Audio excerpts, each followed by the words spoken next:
नमस्कार, झारखंड समाचार में आप सबों का स्वागत है। आइए जानते हैं आज की ताजा मुख्य खबरों को। 15 दिसंबर से शुरू हो रहा है विंटर सेशन, विपक्ष बना रहा है विपक्ष को घेरने की रणनीति। झारखंड विधानसभा का शीतकालीन सत्र 15 दिसंबर से शुरू हो रहा है। सदन की कार्यवाही शांतिपूर्ण संचालित करने के लिए जहां एक तरफ तैयारी पूरी की जा रही है, वहीं दूसरी ओर विपक्ष की ओर से सत्ता पक्ष को घेरने की तैयारी की गई है। इस शीतकालीन सत्र में 6 कार्य दिवस होंगे, जिसमें सरकार की ओर से कई बिल भी सदन के पटल पर लाने की तैयारी की गई है। विधानसभा अध्यक्ष ने 14 दिसंबर को शीतकालीन सत्र को लेकर हाई लेवल बैठक बुलाई है, जिसमें सदन की कार्यवाही को लेकर सत्ता पक्ष और विपक्ष के नेताओं के साथ साथ राज्य के आला अधिकारी भी मौजूद रहेंगे। यह पहला मौका होगा जब नेता प्रतिपक्ष भी पंचम विधानसभा के इस सत्र के बैठक में मौजूद रहेंगे। शीतकालीन सत्र के दौरान सरकार को घेरने की तैयारी में जुटी प्रमुख विपक्षी दल भाजपा ने अपने विधायक दल की बैठक 14 दिसंबर को शाम 7 बजे बुलाई है। इस बैठक में पार्टी द्वारा रणनीति बनाई जाएगी। झारखंड के सीएम हेमंत सोरेन दुमका में बोले, केंद्र सरकार बकाया देती तो गैस सिलेंडर 500 में और पेंशन 2500 रुपये देता। दुमका की गादी कोरिया पंचायत के बड़ा ढाका मैदान में आयोजित आपकी योजना आपकी सरकार आपके द्वार कार्यक्रम में मुख्यमंत्री हेमंत सोरेन ने कहा कि केंद्र सरकार 1,36,000 करोड़ का बकाया दे देती तो गैस सिलेंडर 1200 का नहीं बल्कि 500 में उपलब्ध कराता। पेंशन 1000 नहीं बल्कि 2500 होती। कोई ऐसा घर नहीं होता जहां सरकार की योजना नहीं पहुंचती। पहले एक परिवार के सिर्फ 2 बच्चों को ही सावित्रीबाई फुले किशोरी समृद्धि योजना का लाभ दिया जाता था। अब सभी बच्चों को सावित्रीबाई फुले किशोरी समृद्धि योजना का लाभ मिलेगा। गुरुजी क्रेडिट कार्ड राज्य सरकार द्वारा दी जा रही है, जिससे बच्चों को पढ़ने के लिए राशि दी जाएगी। आप सभी सरकार की योजना का लाभ लें। दुमका जिले में 650 करोड़ की लागत से 800 किलोमीटर ग्रामीण सड़क की स्वीकृति भी दी गई है, जिससे गाँव की सड़कें बेहतर होंगी। पथ निर्माण विभाग द्वारा लगभग 1000 करोड़ की लागत से 650 किलोमीटर सड़क का निर्माण की स्वीकृति भी दी गई है। 20 लाख हरा राशन कार्ड देने का कार्य राज्य सरकार ने किया है। आने वाले दिनों में उस राशन कार्ड में 1 किलो दाल भी मुफ्त में दी जाएगी। सीएम हेमंत सोरेन ने कहा कि कोविड-19 के दौरान हमारे राज्य के फंसे लोगों की सड़क मार्ग, रेल मार्ग तथा हवाई मार्ग से अपने राज्य घर तक पहुंचाने का कार्य किया। हर आदमी की जरूरत रोटी, कपड़ा और मकान देने का कार्य राज्य सरकार कर रही है। हर गरीब को आवास राज्य सरकार उपलब्ध कराएगी, ये मेरा वादा है। ईडी ऑफिस के सामने से गुजर गया हेमंत सोरेन का काफिला, चिट्ठी लेकर सीएम आवास से आया डाकिया। झारखंड के सीएम हेमंत सोरेन छठे समन पर भी ईडी ऑफिस नहीं गए। मुख्यमंत्री का काफिला दोपहर में सीएम आवास से निकलकर ईडी ऑफिस की ओर जरूर बढ़ा था, लेकिन सीएम की गाड़ी ईडी ऑफिस के सामने नहीं रुकी। जैसे ही सीएम हेमंत सोरेन अपने आवास से निकले, ईडी ऑफिस के बाहर पुलिस अलर्ट मोड पर आ गई, लेकिन सीएम का काफिला ईडी के अधिकारियों के सामने से गुजर गया। आप सबको बता दूं कि ईडी ने उन्हें समन भेजकर पूछताछ के लिए 12 दिसंबर को दिन के 11 बजे रांची स्थित क्षेत्रीय कार्यालय में हाजिर होने का निर्देश दिया था, लेकिन इस बार भी सीएम ईडी ऑफिस नहीं पहुंचे। दरअसल आपकी योजना आपकी सरकार आपके द्वार के तहत सीएम हेमंत सोरेन की दुमका जाने का कार्यक्रम पहले से ही तय था। ऐसे में संभव है कि सीएम ईडी ऑफिस होते हुए दुमका की ओर निकल गए। हालांकि मुख्यमंत्री हेमंत सोरेन की ओर से अभी तक ईडी के अधिकारियों को इस संबंध में कोई सूचना नहीं दी थी। इधर जो है मुख्यमंत्री के ईडी ऑफिस के सामने से गुजरने के बाद एक डाकिया सीएम आवास से चिट्ठी लेकर पहुंचा। डाकिया ने बताया कि सीएम ऑफिस से आया हूं, लेटर लेकर आया हूं, लेकिन अंदर क्या है ये पता नहीं। जन आकांक्षाओं के अनुरूप काम कर रही हेमंत सरकार, वित्त मंत्री रामेश्वर उरांव ने कहा। राज्य सरकार के वित्त मंत्री डॉक्टर रामेश्वर उरांव जिले के कैरो प्रखंड अंतर्गत ग्राम हनहट में आपकी योजना आपकी सरकार आपके द्वार कार्यक्रम में शामिल हुए। उरांव ने कहा कि राज्य सरकार जन आकांक्षाओं के अनुरूप कार्य कर रही है। उन्होंने कहा कि आपकी योजना आपकी सरकार आपके द्वार कार्यक्रम का तीसरा चरण पूरे राज्य के विभिन्न पंचायतों और वार्डों में शिविर लगाकर आयोजित किया जा रहा है। उरांव ने कहा कि राज्य सरकार जनता के द्वार तक पहुंचकर विकास कार्यों से अंतिम व्यक्ति को जोड़ने का काम कर रही है और उनके सारी समस्याओं का समाधान एवं विभिन्न सरकारी योजनाओं का लाभ इस शिविर के माध्यम से दिया भी जा रहा है। उरांव ने कहा कि पंचायत और वार्ड स्तर पर आयोजित शिविरों में नई योजनाओं तथा आबुआ आवास योजना, बिरसा सिंचाई कूप योजना, सामुदायिक और व्यक्तिगत वन पट्टा से संबंधित मामले, गुरुजी स्टूडेंट क्रेडिट कार्ड योजना का लाभ दिया जाएगा। वहीं इसके अतिरिक्त जाति, आय, जन्म, मृत्यु, दिव्यांगता प्रमाण पत्र में जरूरी संशोधन, भूमि से जुड़े मामले, आयुष्मान कार्ड, आमजनों के सामाजिक आर्थिक बुनियादी जरूरतों से जुड़े मामले, सर्वजन पेंशन योजना, सावित्रीबाई फुले किशोरी समृद्धि योजना, किसान क्रेडिट कार्ड योजना, मुख्यमंत्री पशुधन योजना, श्रम विभाग अंतर्गत श्रमदान पोर्टल पर प्रवासी श्रमिकों का पंजीकरण, राजस्व अभिलेखों में संशोधन, परिमार्जन, आधार और राशन कार्ड में संशोधन, बिजली बिल से संबंधित शिकायत का निवारण समेत अन्य कार्य का निष्पादन किया जाएगा। इस मौके पर जो है आप सबको बता दूं कि बड़ी संख्या में लोग मौजूद भी थे।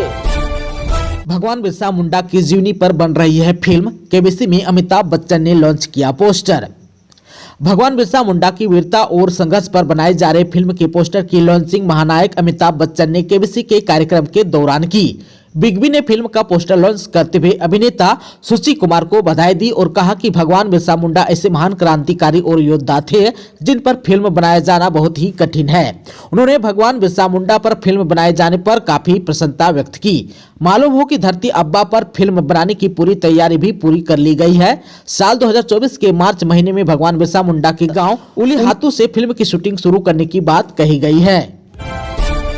नक्सलियों ने की गुदड़ी के पूर्व उप प्रमुख की हत्या, घटना स्थल पर छोड़ा पर्चा। पश्चिमी सिंहभूम जिला के गुदड़ी प्रखंड में पूर्व उप प्रमुख कमलपूर्ति की हत्या की जिम्मेदारी भाकपा माओवादी ने ली है। माओवादियों ने पुलिस मुखाबिर के आरोप में कमलपूर्ति की हत्या की। हत्या के बाद माओवादियों ने रायगढ़ गाँव से कुछ दूर मुख्य सड़क पर हस्तलिखित पर्चे भी छोड़े हैं, जिसमें पुलिस का एसपीओ बताकर सजा देने की बातें लिखी गई है। आप सबको बता दूं कि माओवादियों ने सोमवार दोपहर को घटना को अंजाम दिया। जानकारी के मुताबिक कमलपूर्ति नक्सलियों के भय से अपना गाँव रायगढ़ छोड़कर सोनवा में किराए के मकान में रह रहा था। सोमवार को अपने गांव रायगढ़ पहुंचा था। बताया गया कि कमलपूर्ति सोमवार सुबह 11 बजे घर से किसी काम से बाहर निकला था। इस बीच रास्ते में माओवादी दस्ते से भेंट हो गई और रास्ते में ही दस्ते ने गोली मारकर उसकी हत्या कर दी और शव के साथ सड़क पर एक पर्चा लिखकर छोड़ दिया। घटना के बाद परिजन और ग्रामीण घटना स्थल पर शाम को पुलिस को सूचना दी गई। मंगलवार सुबह पुलिस शव लाने रवाना हुई। मौके पर पहुंचकर पुलिस ग्रामीणों से पूछताछ कर आगे की कार्रवाई करी। बता दें कि यह नक्सल प्रभावित क्षेत्र है। हालांकि काफी दिनों से यह इलाका शांत था, लेकिन कमलपूर्ति की हत्या के बाद एक बार फिर लोगों के चेहरे में नक्सलियों का खौफ बढ़ गया। घटना से क्षेत्र में दहशत है। प्राइवेट स्कूल की शिक्षिका से छेड़खानी और रेप की कोशिश, विद्यालय के कर्मचारी पर लगा है आरोप। झारखंड की राजधानी रांची के एक प्राइवेट स्कूल की टीचर से छेड़खानी व दुष्कर्म की कोशिश का मामला सामने आया है। आरोप विद्यालय के कर्मचारी पर लगा है। घटना 6 दिसंबर की है। इस संबंध में शिक्षिका ने सोमवार को लोअर बाजार थाने में शिकायत दर्ज कराई है। दर्ज शिकायत के आधार पर पुलिस मामले की जांच कर रही है। आवेदन में कहा गया है कि 6 दिसंबर को आरोपी कर्मचारी ने उन्हें कार्यालय में बुलाया, कागजात को दुरुस्त करवाया। उस वक्त स्कूल के 2 कर्मी भी वहीं थे। आरोपी ने दोनों को एक कागज की फोटोकॉपी कराने के लिए भेज दिया। शिक्षिका काम पूरा होने के बाद शिक्षक सदन जाने लगी, तभी आरोपी ने उनका रास्ता रोका। पहले अश्लील हरकत की, फिर दुष्कर्म का प्रयास किया। वह धक्का देकर भागी और स्कूल के प्रधानाध्यापक व सचिव को सूचना दी। इसके बाद वह थाना पहुंची और मामला दर्ज कराया। ठंड शुरू होते ही एक बार फिर डराने लगा है कोरोना। रोजाना लगभग 100 नए केस। ठंड शुरू होते ही देश में कोरोना वायरस एक बार फिर डराने लगा है। केंद्रीय स्वास्थ्य मंत्रालय की ओर से जारी आंकड़ों के मुताबिक कोरोना का एक्टिव केस की संख्या 1013 हो गई है। रोजाना जो है 100 से ज्यादा मामले सामने आ रहे हैं। वहीं कोरोना से मरने वाले मरीजों की संख्या हो गई है 5,33,307।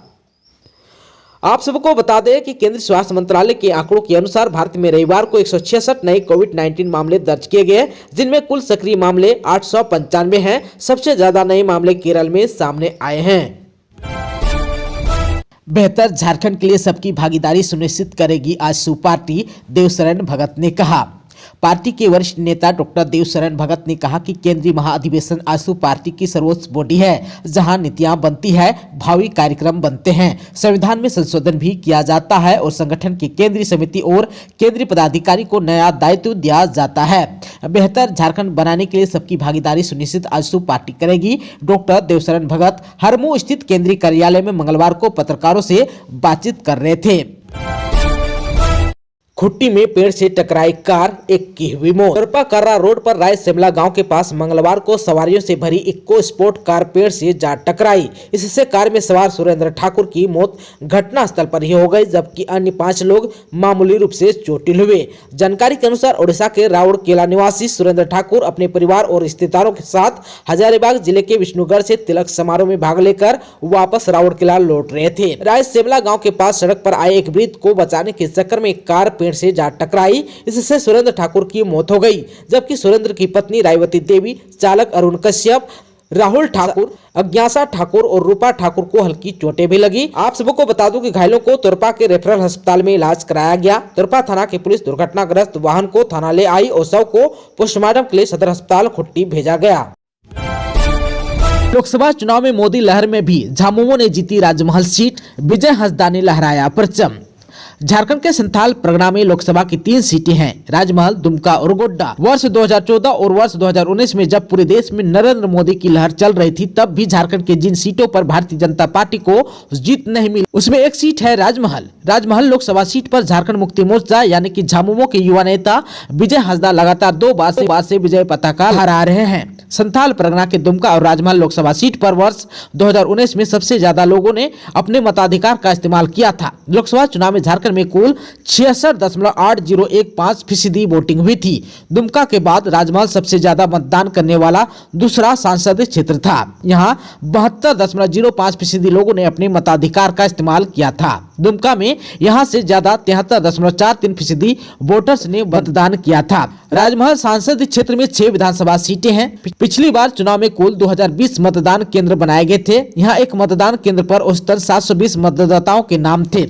राजमहल लोकसभा सीट पर 16 लोगों ने नामांकन दाखिल किया था। इनमें से 14 उम्मीदवार अंत तक चुनाव के मैदान में डटे रहे। 12 उम्मीदवारों की जमानत जब्त हो गई थी। राजमहल लोकसभा क्षेत्र में कुल 14,54,436 मतदाता थे। इनमें से 10,47,853 ने मताधिकार का इस्तेमाल किया। झारखंड में 55 पार्टियों ने लोकसभा का चुनाव लड़ा था। सबसे ज्यादा 51.609% वोट भारतीय जनता पार्टी को मिला था। वहीं कांग्रेस पार्टी को कुल 15.8298 वोट मिले थे। वहीं झारखंड मुक्ति मोर्चा को 11.661% मत प्राप्त हुए थे। आजसू पार्टी और झारखंड विकास मोर्चा को क्रमशः 4.3884% और 5.0824% मत मिले थे। निर्दलीय उम्मीदवारों को 4.2054% मत प्राप्त हुए थे, जबकि झारखंड के 1.2819% मतदाताओं ने इनमें से कोई नहीं का बटन दबाया था।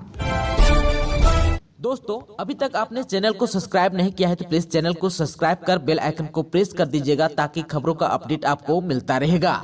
इसके साथ ही आज के खबरों में बस इतना ही। हमें दीजिए इजाजत। नमस्कार।